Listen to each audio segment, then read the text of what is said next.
In Massachusetts, gasoline is used largely as a fuel for powering vehicles and heating homes. In fact, we use 37 million gallons of gasoline every year. But where does this gasoline come from? Under every gas station lives 2 to 3 massive storage tanks. Each of these tanks can hold up to 20,000 gallons of gasoline. Even though this resource fuels our everyday lives, user error and corrosion of these storage tanks can cause widespread damages. In 2012, a Citgo gas station in Marlborough, Massachusetts, spilled over 2,000 gallons of gasoline into a residential neighborhood. The gasoline spread to 3 neighboring properties, upending the lives of the Williams, Chavez, and Buckley families. Well, dead center on that recovery well there was our swimming pool. It was an octagonal shape. The playground used to extend all the way to this little bush. There was a full-scale bocce court out there, horseshoe pits, a fire pit. This was a little bar kitchen, and to the left of that was another small deck, and there was a bathroom, an outdoor bathroom. That all have been turned down now. Our lives have been turned upside down. Our quality of life has certainly changed. We have 2 new grandchildren that we're not comfortable with having them over to the yard. This is our lives. This is our home. This is our grandchildren's lives.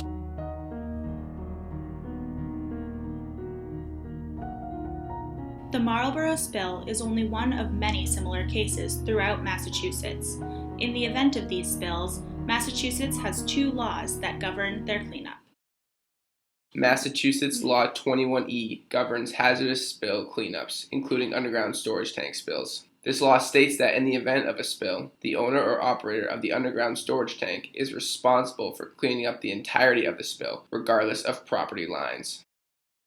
The cleanup process, dictated by Law 21E, is overseen by the Massachusetts Department of Environmental Protection. This state agency audits the cleanup process and closes cases, while relying on licensed site professionals, or LSPs, for the bulk of the actual cleanup process. Massachusetts Law 21J institutes an underground storage tank cleanup fund. This fund allows tank owners to get reimbursed for up to $2.5 million for fees incurred throughout the cleanup process, with $1 million of this money set aside specifically for third-party damages. The Massachusetts Department of Revenue oversees the 21J Reimbursement Fund. A council decides what requests are eligible for reimbursement and returns the money to tank owners. I think we need a broader policy. And I think also when this happens, the DEP really should assign someone, sort of like the EPA does with Superfund sites, where someone is actually assigned to the neighborhood to explain to all the property owners their rights, their obligations, and the different funds that are out there to help them. Across the nation, each state has its own interpretation of federal underground storage tank regulations based on their individual needs. These needs vary based on ground composition, risk of natural disaster, and sources of drinking water.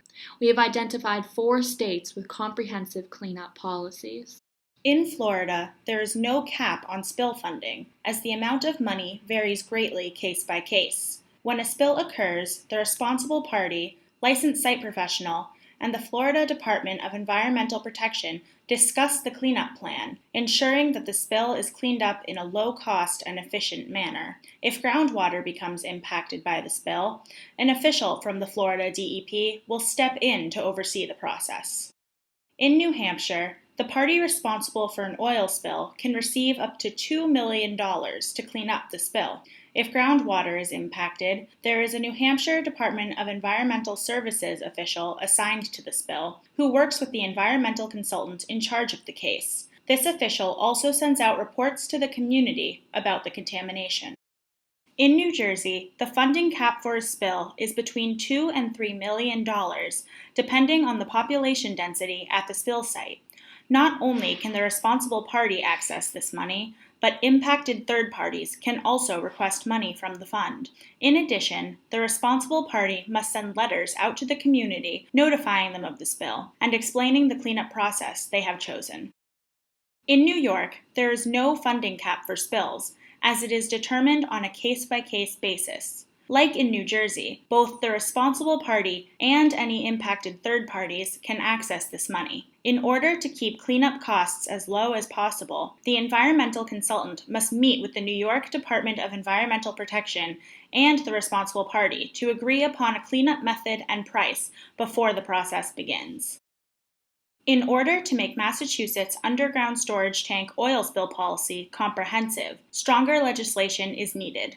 We have compiled the best practices from the 4 states shown and recommend that Massachusetts policy be expanded to include the ability for third parties to file claims for both cleanup and restoration directly to the reimbursement fund, as well as implementing a community outreach program required by LSPs.